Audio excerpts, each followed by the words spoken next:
Shalom saudara-saudari sekalian, tema renungan firman Tuhan hari ini adalah kasihilah musuhmu. Matius 5 ayat 44, kasihilah musuhmu dan berdoalah bagi mereka yang menganiaya kamu. Inilah perintah Tuhan. Saudara-saudari, secara umum sikap manusia adalah orang yang bersikap baik kepada kita harus kita perlakukan dengan baik. Sedangkan orang yang berbuat jahat dan menganiaya kita patut kita benci dan musuhi. Inilah sikap yang dimiliki sebahagian besar manusia.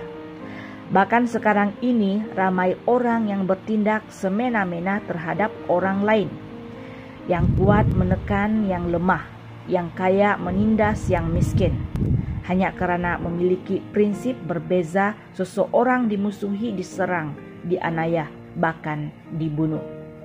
Prinsip kekristenan berbeza dari prinsip dunia ini. Firman Tuhan memerintahkan kita untuk mengasihi musuh kita.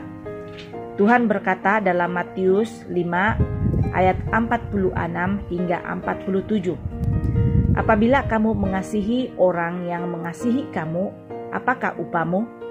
Bukankah pemungut cukai juga berbuat demikian? Dan apabila kamu hanya memberi salam kepada saudara-saudaramu saja, apakah lebihnya daripada berbuat demikian?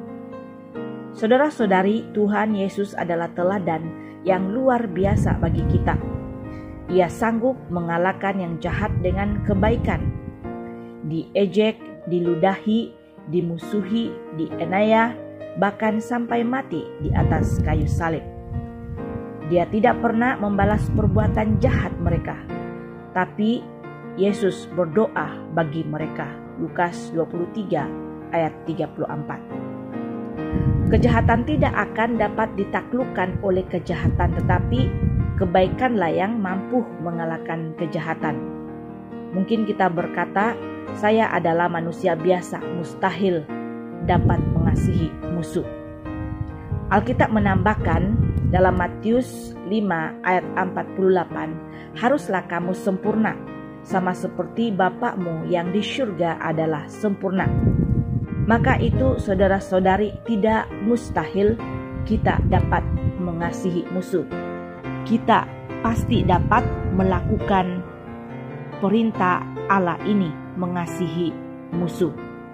Karena status kita adalah anak-anak Allah, mewarisi sifat dan karakternya.